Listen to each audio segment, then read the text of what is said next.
আবার আমার নবী বললেন, দুইটা জিনিস যে ব্যক্তি আমার কাছে হেফাজত করতে পারবে, আমার কাছে যে ব্যক্তি জামিনদার হয়ে যাব আমি নবী তার জান্নাতের, এই দুটি ওয়াদা করবে, আমি নবীজি কথা দিলাম। এই দুইটা জিনিস যে ব্যক্তি হেফাজত করতে পারবে, আমি নবী তার হাত ধরে জান্নাতে নিয়ে যাব। আপনারা কে কে রাজি আছেন রাসূলুল্লাহর সঙ্গে জান্নাতে যেতে? আবার হাত ধরে তুলে দেখান, মারহাবা বলেন।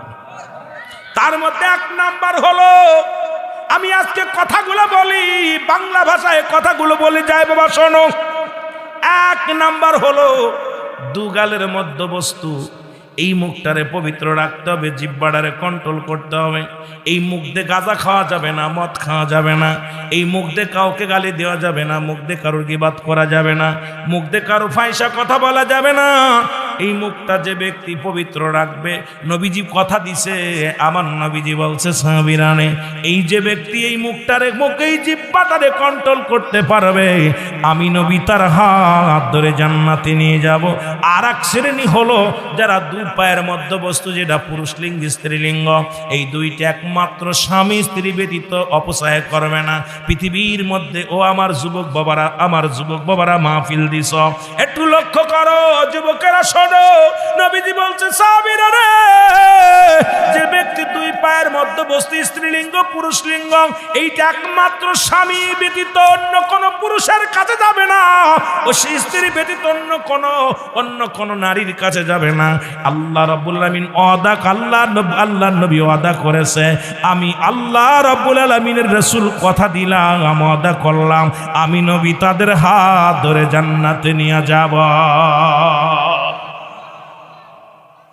এখন খালি পরের মেয়ে নিয়ে হোটেলে যাও, বয়ফ্রেন্ড নিয়ে হোটেলে যাও, স্বামী থাকে বিদেশে, এখন ভাই আর একটা স্বামী বানায় নিয়ে চলে যাচ্ছে হোটেলে।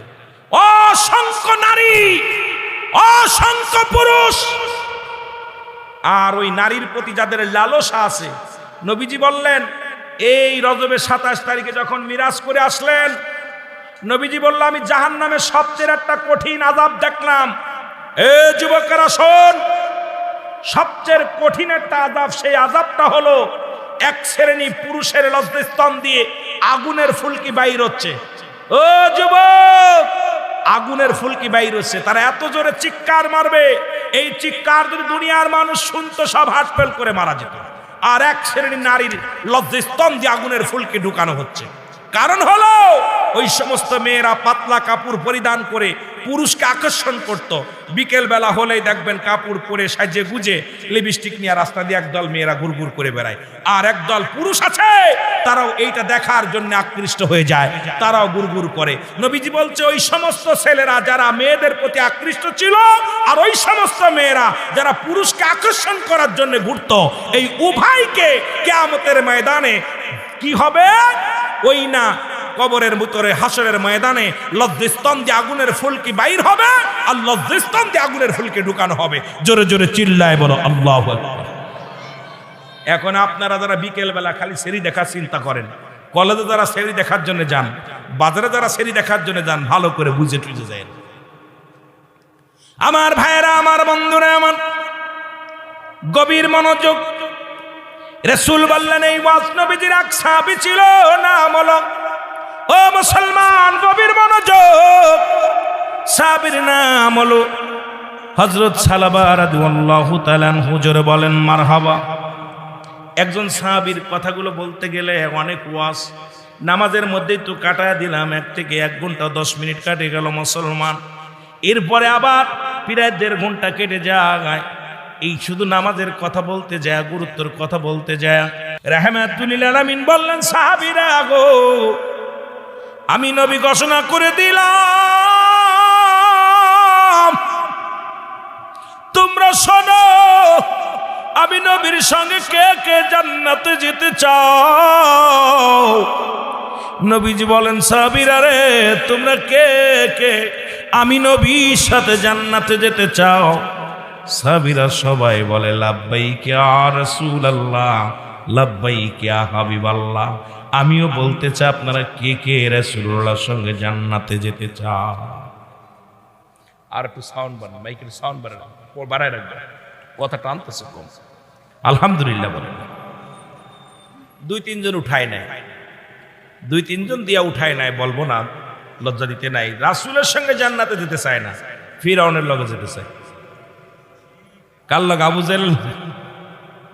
রাসূলুল্লাহর সঙ্গে জান্নাতে যেতে চায়। জোরে বলেন ঠিক কি না? জোরে বলেন চাই কি চাই না? আমার ভাইয়েরা, আমার বন্ধুরা, আমার রাহমাতুল লিল আলামিন বললেন, সাহাবীরা শোনো, যদি কোনো ব্যক্তি 5 ওয়াক্ত সালাত সময় মতো আদায় করতে পারে, আমি নবী কথা দিলাম, আমি নবী ওয়াদা করলাম, আমি নবী তার হাত ধরে জান্নাতে নিয়ে যাব। রাসূলুল্লাহ ওয়াদা করেছেন, রাসূলুল্লাহ ওয়াদা করেছেন, কথা দিছে যে কোন ব্যক্তি যদি 5 ওয়াক্ত সালাত জামাতের সাথে বা জামাত ছুটে গেছে একাকার তাড়াতাড়ি পড়ে নিছে। হয়তো মা বোনেরা তো জামাতে পড়তে পারে না, এরাও অনেক মা যারা ওয়াজ শুনতেছেন, আমার মা বোনেরা, আপনারা বাড়িতে 5 ওয়াক্ত নামাজ সময় মতো অক্তীয় মতো আদায় করে নেবেন। সুবহানাল্লাহ বলেন। আমার নবী ওয়াজ করলেন, রাতের বেলা ইশার সালাত আদায় করে নবী ওয়াজ করলেন। নবীর এক সাহাবী ছিল, নাম তার আব্দুল্লাহ আনসারী। নাম কি? জোরে বলেন নাম কি? আব্দুল্লাহ আনসারী। বাড়ি গেলেন, বাড়ি যাওয়ার পর বিবি ডাকতে বলে, স্বামী রে, এত সময় অতিবাহিত হয়ে গেল, আপনি কোথায় ছিলেন, কি করতেছিলেন? বলে রাসূলুল্লাহ ওয়াজ করতেছিল, আমার নবীর বাণীগুলো আমি শুনতেছিলাম। রাসূলুল্লাহ ওয়াজ করতেছিল, রাসূলের ওয়াজগুলো, আলোচনাগুলো আমি খুব ধ্যান ধরে শুনেছি। সাহাবীর বিবি ডাকতে বলে, নবী ও আল্লাহর নবীর সাহাবী গো। ডাকতে বলে, স্বামী রে, আমার নবী কি ওয়াজ করছে আপনি একটু বলেন গো, আমি একটু শুনতে চাই। আমার মা বোনের একদিনও বাড়ি গেলে শোনে না কোন বক্তা কি ওয়াজ করছে, কোন বক্তা কি আলোচনা করছে, কোন বক্তা আমলের ওয়াজ করছে, কোন বক্তা পর্দার ওয়াজ করছে, কোন বক্তা নামাজের ওয়াজ করছে, কোন বক্তা পিতা মাতার ওয়াজ করছে। বিবি বাড়ি গেলে কয় কি তাবারক দিছে, কয় বিরিয়ানি, কয় ছাগলের না গরু নাকি পোল্ট্রি। যদি কয় দেই নেই, কয় এত রাত জায়গায় দিল কেন? মারা শোনো, নবীর সাহাবীরা তাদের বিবিরাও কেমন পাগল ছিল, আমলের জন্য উৎসাহিত ছিল, সাহাবীরাও আমলের জন্য উৎসাহিত ছিল, আর আমরা দেউলিয়া হয়ে গেছি আমল না করতে করতে। জোরে বলেন ঠিক কিনা? যদিও 2-1 একটু গ্রামের মধ্যে একটু নামাজ পড়ে এবং বুজুর্গপনা দেখায়, বুজুর্গ দাড়ি টাড়ি রেখে একটু মুরব্বী, তারে আরো অন্য 10 জন ক্রিটিসাইজ করে, দেখ বুজুর্গ হয়ে গেছে, পীর সাহেব হয়ে গেছে। জোরে বলেন ঠিক কিনা? আরে কি জামানায় আসলাম, ভয়ঙ্কর একটা জামানায় আসলাম। আমার ভাইয়েরা, আমার বন্ধুরা, আমার আনসারী বিবি ডাকতে বলে, স্বামী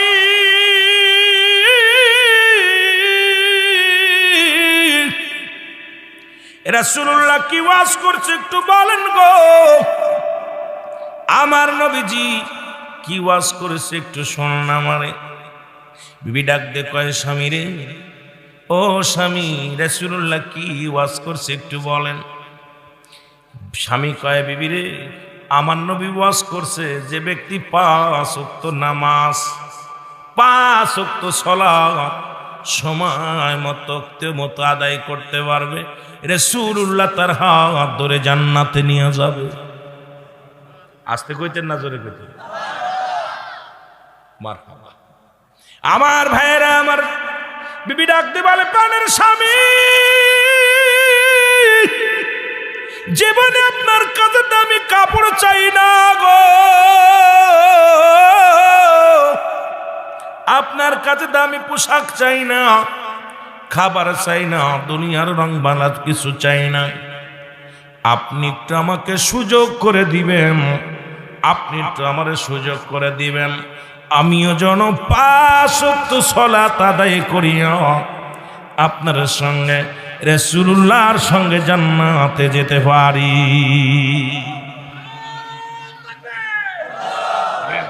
এই পুরো সাউন্ড মাইক টানে না করে সাউন্ড বাড়ে করে। আমার ভাইয়েরা, বিবির আফসোস, বিবি বলতেছে আমার স্বামী আপনিও যাবেন জান্নাতে, আমারও সাথে যাবেন, তবে আমাকে একটু সুযোগ, যেহেতু আপনি আমার স্বামী। পৃথিবীর মধ্যে আল্লাহ রব্বুল আলামিন যদি কাউকে সিজদা করতে বলতো আল্লাহর পরে, তাহলে তার স্বামীকে সিজদা করতে বলতো স্ত্রী। জোরে বলেন মারহাবা। স্বামীর মূল্যায়ন স্ত্রী। আমাদের দেশে এখন মূল্যায়ন নাই, কারণ এখন দেশের ওপরে আমাদের মা বোনেরা জানে না তাদের স্বামী কি মূল্যায়ন, স্বামী যে কি রত্ন, স্বামী কি জিনিস। নবীজি বলতেছিল আম্মাজান আয়েশা কি, আম্মাজান আয়েশাকে বলিয়া, হে আয়েশা শোনো, আমি কিয়ামতে, আমি আল্লাহ আমাকে এই যে রজবের মাস যখন দিদার করেছিল রাহমাতাল লিল আলামিন 27 রজব, নবীজি বলতেছে আয়েশারে আমি দেখলাম জাহান্নামে 99% মেয়েরাই জাহান্নামে। আল্লাহু আকবার বলেন না। আম্মাজান আয়েশা বলতেছে ইয়া রাসূলুল্লাহ কিসের জন্য? বলো এই সমস্ত মেয়েরা তাদের নামাজ, রোজা, হজ, যাকাত কোনোটাই কমতি ছিল না, কিন্তু তারা স্বামীর লানত করত, লানত করত। এই লানত করার কারণে মেয়েরা জাহান্নামে। আম্মাজান আয়েশা বলে ইয়া রাসূলুল্লাহ লানত কাকে বলে? নবীজি বলেন লানত হলো যে সমস্ত মেয়েরা স্বামীকে অভিশাপ করে, গালি দেয়, স্বামীর দুর্নাম করে। আমার দেশে আমার মনে হয় কোনো বুজুর্গ হুজুরের বউ ভালো নাই। বউ তো বলে হুজুর ভালো, মোটামুটি ভালো, কিন্তু কোথাও ঘুরতি টুরতি নেয় না। জোরে বলেন ঠিক কিনা? মনে আফসোস অনেক। এই জন্য বলি, রাসূল বললেন অধিকাংশ মেয়েরা বেশি জাহান্নামে যাবে স্বামীর লানতকারী মহিলারা, যারা স্বামীকে অভিশাপ করে, গালি দেয় এবং এই স্বামীর নিন্দা মন্দ মানুষের কাছে বলে। এই সমস্ত স্ত্রীরা কিয়ামতের ময়দানে জাহান্নামে যাবে। জোরে বলেন আল্লাহু আকবার। আমার ভাইয়েরা, আমার বন্ধুরা, আমার রাহমাতুল লিল আলামিন, রাহমাতুল লিল আলামিনের সঙ্গে আমিও জান্নাতে যেতে চাই। নবীজি প্রতিদিন নামাজ আদায় করেন। আপনাদের ইমাম সাহেব যেমন নামাজ পড়াইল, মুসল্লিদের সঙ্গে একটা সম্পর্ক ভালো হয়ে যায়। যদি কোনো মুসল্লিকে একদিনের জায়গা 2 দিন না দেখে, ইমাম সাহেব জিগায় মুয়াজ্জিন সাহেব অমুক মুসল্লিদের তো দেখি না, অমুক মুসল্লি তো আজকে দেখলাম না, আগামীকাল দেখলাম না। ইমাম সাহেব আরেকজনরে জিগায় ভাই উত্তর পাড়া পশ্চিম পাড়ার অমুক মুসল্লি কেন মসজিদে আসে না? রাসূলুল্লাহ ঠিকই জিগাইতেছে সাহাবীরা রে, আজ কটা দিন আমি লক্ষ্য করি আনসারি নামাজে আসে, কিন্তু নামাজ শেষ করে আনসারি কেন যেন আর তারে খুঁজে পায় না। আমার আনসারির কি হয়েছে তোমরা বলতে পারোনি? রাসূলুল্লাহ বললেন দেখি আনসারি নামাজে আসে, কিন্তু নামাজ শেষ করার পর আর আনসারিকে দেখতে পাই না, কারণটা কি? সাহাবীরা বলে হুজুর নিশ্চিত সে দুনিয়ার কোন ঝামেলার মধ্যে পড়ে গেছে, দুনিয়ার কোন প্রেমের মধ্যে পড়ে গেছে গো। আল্লাহর নবী বলে না আমি নিজেই খবর নিব, আনসারীর বাড়িতে যাব। রাসূলুল্লাহ গুটি গুটি পায়ে আগায় চলে আসলেন। একবারে চলে গেলেন আনসারীর বাড়িতে, সালাম দিলেন আসসালামু আলাইকুম ইয়া আহলাল বাইত। একবার নয়, দুবার নয়, 3-3 সালাম দিলেন নবীজি। 3-3 সালাম দিলেন আনসারীর বাড়িতে, একটা সালামের জবাব আসলেন না। নবী বড় মনের একটু কষ্ট পাইলেন। রাসূলুল্লাহ মনে কষ্ট নিয়ে ফিরে আসতেছিলেন। ও মুসলমান শোনো, ইসলামের বিধান, তুমি যদি কোনো বাড়ির মধ্যে প্রবেশ করতে হয় আগে সালাম দিয়ে অনুমতি নিতে হবে, সালাম বিনিময় করতে হবে। আমার দেশে এখন কোনো বাড়ি সালাম নাই মুসলমান, যদিও কোনো বাড়ির অনুমতি নেয়, মেম্বার সাহেব মাতবার সাহেব বাড়ির ভিতরে যায় বাবিরে ডাক দেয়, বাবি সাহেব বাই কোথায়, বাই ঘুমাচ্ছে, বসতে দেয় বাবি সাহেব।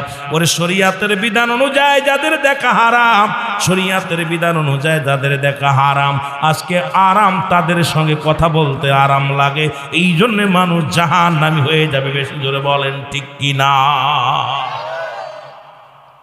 কি অবস্থা? ইসলামের বিধান মানি না, ইসলামের বিধান মানতে পারতেছি না। আমার ভাইয়েরা, আমার বন্ধুরা, আমার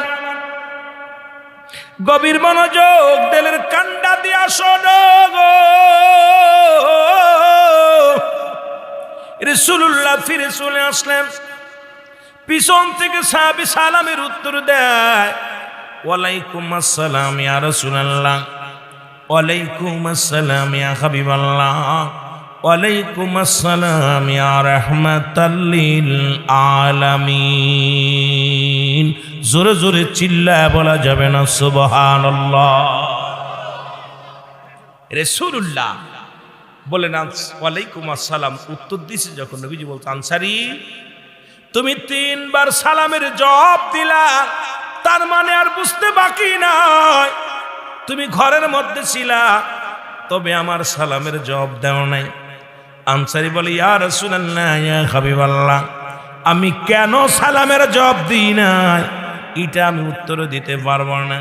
যদি দয়া করে মায়া করে আমার বাড়িতে যাইতেন, যদি আমার ঘরের মধ্যে যাইতেন, কেন সালামের জবাব দিই নাই এটা আমি বলতে পারতাম। নবী গো, ইয়া রাসূলুল্লাহ ইয়া হাবিবাল্লাহ, কেন জবাব দিই নাই এটা আমি আপনাকে কিছুতেই বোঝাইতে পারবো না। যদি দয়া করে আমার বাড়িতে যাইতেন। রাসূলুল্লাহ বলে, চলো। কেমন নবীজি?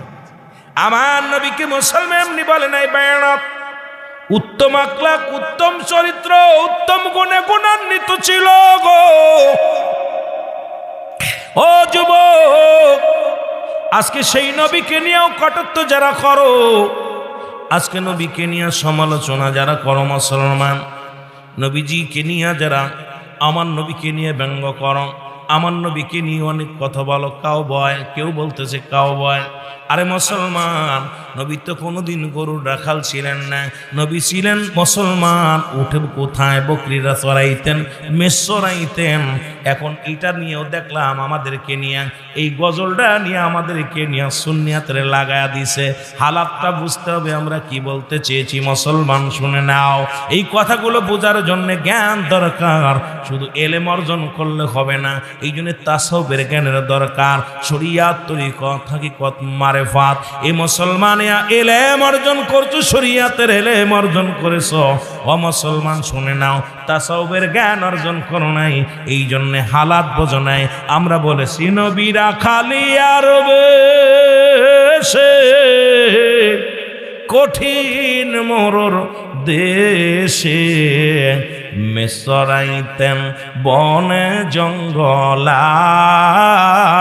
গো নবীজি, আপনাকে দেখিবার মনে চায়। জোরে বলেন মারহাবা। ভেসে আসছে নবীজি, কখনো রাখাল, কখনো নবী মন্ত্রী, কখনো নবী কৃষক। কারণ আমার নবীজি হালাত, নবীজি দেশে কোনটা, নবী বকরি চড়াইছে, মেষ চড়াইছে, যাতে আমার উম্মাতিরা আবার মাটি কাটছে, মাটি টানছে। কেন টানছে? যে আমার উম্মাতিরা যদি দরিদ্র হয়, যদি কেউ দিন মজুরি হয়, সেজন্য কষ্ট না পায়। আমার নবীজি হালাতে আসছে নিয়মতে। আম্মা জান আয়েশা সিদ্দিকাকে বিয়ে করছে, নবীজি অফার দেন, অফার আম্মা জানের তরফ থেকে অফার গেছে। রাসূলুল্লাহ বিয়ে করছে বাবারা, অনেকেই বুড়া মানুষ বিয়ে করছে, কয় 3-4 তালাক খাইছি, এত খাইছে, ব্যাককল মার্কা। রাসূলকে অফার দিলেন, পায়গাম, বিয়ের পায়গাম দিলেন খাদিজার তরফ থেকে। খাদিজা, এইবার খাদিজা, আমার রাসূল বলেন আমার একজন গার্জিয়ান আছে। সেটা কে? আমার গার্জিয়ান আবু তালিব। আবু তালিবের কাছে যখন প্রস্তাব আসলো, আবু তালেবের পরামর্শ অনুযায়ী রাসূল পাক সাল্লাল্লাহু আলাইহি ওয়াসাল্লাম বিয়ে করলেন। আর আম্মা জান আয়েশার বয়স তখন, খাদিজার বয়স তখন 40, রাসূলের বয়স 25। নবীজি বিয়ে করলেন যে তোমার স্বামী যদি ছোট হয় তবু স্বামীর প্রতি শ্রদ্ধা, এত শ্রদ্ধাশীল ছিলেন। এটা প্রমাণ উম্মাতের দেখাইছে, দিক নির্দেশনা। নবী এমনি বলেন হায়াতি খায়রুল লাকুম, আমার হায়াতের জিন্দেগিটা উম্মতের জন্য কল্যাণ স্বরূপ। জোরে বলেন সুবহানাল্লাহ। আর একটু জোরে বলেন না। শরিয়াতে নবী, হাকিকতে নবী, তরিকাতে নবী, বা মারেফাতে নবী, সব জায়গায় নবী। কবরে নবী, হাসরে নবী, মিজানে নবী। নবী বলছে আমার উম্মাতিরা, আমি তোমাদের সঙ্গে চলাফেরা করেছি, কথাবার্তা বলেছি, তোমাদের মতো ঘর সংসার করেছি, আমার উম্মাতের জন্য কল্যাণ স্বরূপ। জোরে বলেন না সুবহানাল্লাহ। আর একটু জোরে বলেন। আম্মা জান আয়েশা খাদিজাতুল কুবরা নবীকে এত ভালোবাসতেন, নবী যতদিন পর্যন্ত শরিয়াতে ছিলেন আম্মা জানকে ভুলতে পারেনি। এরপরে আবার নবীজি আম্মা জান আয়েশা সিদ্দিকাকে বিয়ে করলেন। 9 বছর বা 7 বছরের বাসর যেটা বলেন আপনারা।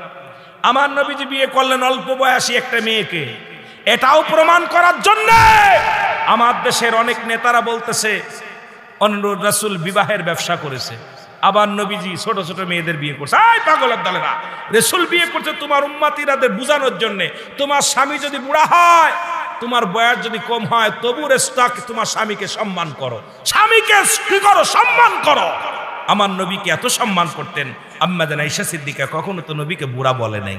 কিন্তু আমার দেশের যদি আপনার বউ যদি আপনার চাইতে একটু ছোট হয়, আপনার 2 দিন 3 দিন পরে বুড়ো বয়সে বিয়ে করছে, আবার দেখো কি করে, জোরে বলেন ঠিক কিনা? যাতে বুড়া বলতে না পারে, বুড়া বলতে না পারে। আমার নবী উম্মতের জন্য বিশাল একটা দিক নির্দেশনা, জোরে বলেন ঠিক কিনা? আপনার প্রশিক্ষণ দিলেন, আপনি তার বিরুদ্ধে কথা বলেন।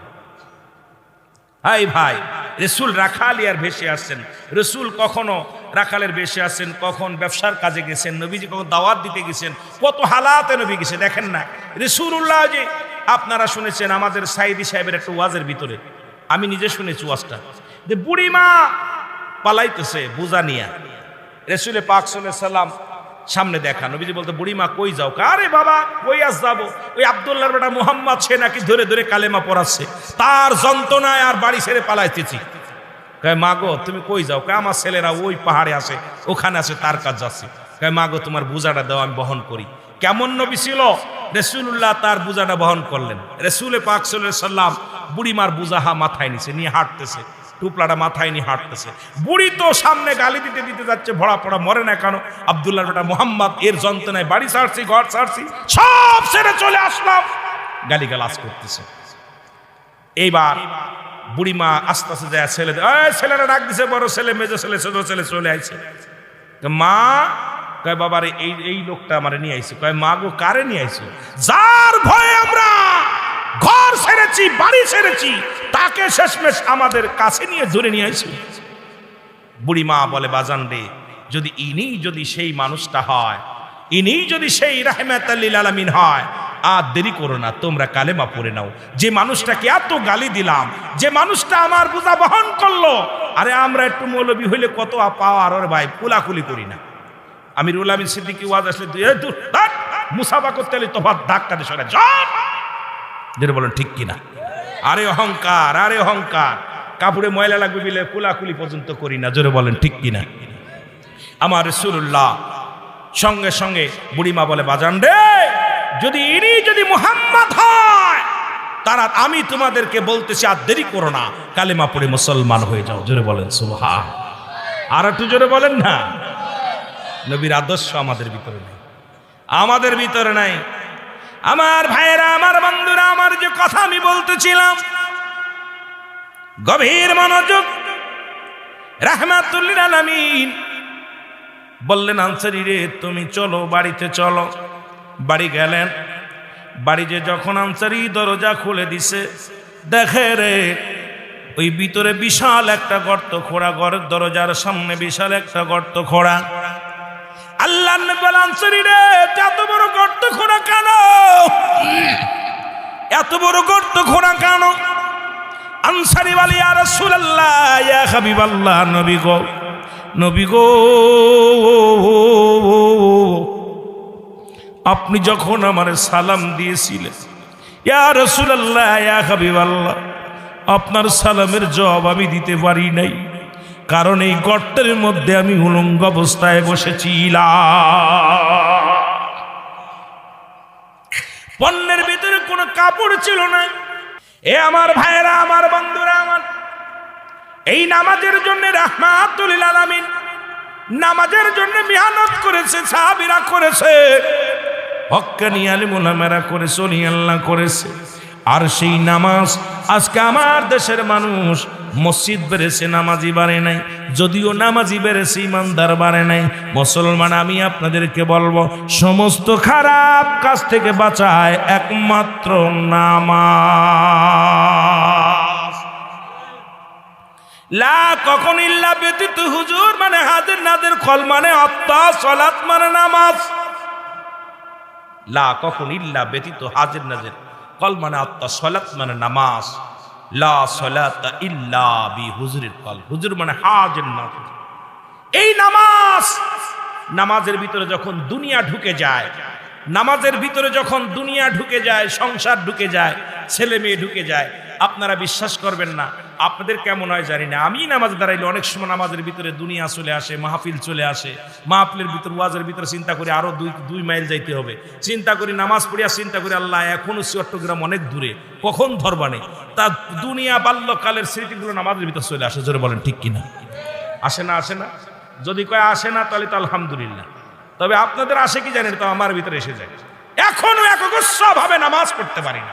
এই জন্য নামাজিরা বেশি, সবচেয়ে বড় চোর হলো নামাজি চোর, সবচেয়ে বড় চোর নামাজি চোর। দেখবেন নামাজ পড়তেছে, কপাল ছুলে ফেলেছে, এরপরও নাতিরে বিয়ে করতে চায়, এরপরও বেগানা নারীর সঙ্গে কথাবার্তা বলে, বাজার ঘাটে যায় ওজনে কম দেয়, মিথ্যা বলে, মিথ্যা কাজে সাক্ষী দেয়, মিথ্যা মামলায় সাক্ষী দেয়, দুনিয়ার মধ্যে অন্যায় কাজ করে বেড়াইতেছে। মার যদি হতো, ও যদি আল্লাহকে প্রকৃতই সেজদা করত, রব স্বীকার করে, আমার মন বলো দুনিয়ায় কোনো খারাপ কাজ করতে পারতো না। দাড়ি পেকে গেছে, নামাজ পড়তে পড়তে কপাল ছুলে ফেলেছে, এরপরও এখনো তার চরিত্র কন্ট্রোল করতে পারে নাই, এখনো তার নেশার ভালো হয় নাই। বাজারে যাইব, মানুষকে ঠগাইব, ফাও কথা বলবো, মুখ খারাপ করব, ভাষা ভালো না, তাহলে বোঝা গেল আপনার নামাজ হচ্ছে না। জোরে বলেন ঠিক কিনা? কথা বলেন ঠিক কিনা? এই সমস্ত মানুষগুলো নামাজ, এই নামাজিগুলো আবার বিপদে যাবে। ফায়লুল লিল মুসাল্লিন, এই মুসাল্লিগণ আল্লাহর দরবারে ধরা পড়বে, কঠিন ধরা পড়বে। আমার বাবারা, নামাজ হচ্ছে আপনার, আপনি নিজেই বুঝতে পারবেন যখন আপনি সমস্ত খারাপ কাজ থেকে আপনার দ্বারা একটা মিথ্যা, মরে যেতে রাজি আছেন, একটা মিথ্যা আপনার জবান দিয়ে বাইর হবে না। আপনি না খেয়ে মরে যাবেন, হারাম ঢুকাবেন না। আপনি নামাজ উপরে বিড়ি উঠানে, নামাজ উপরে বিড়ি উঠানে, জোরে কোন ঠিক কিনা? বিড়ি বুড়া হয়ে গেছে, এখনো বিড়ি ছাড়তে পারে না, সিগারেট ছাড়তে পারে না, এখনো বয়া বয়া, বুড়ো অনেক বুড়া দেখি বয়া বয়া টিভির সামনে পা উঠাই দিয়ে বয়া বয়া, আজান চলতেছে টিভি দেখতেছে, আবার আজান চলতেছে কাঁসা দিয়ে কাজ করতেছে, কারণ এখনো চরিত্র কন্ট্রোল হয় নাই। এই জন্য অনুরোধ করব, সমস্ত খারাপ কাজ থেকে বাঁচায় নামাজ, সেই নামাজটা আমাদের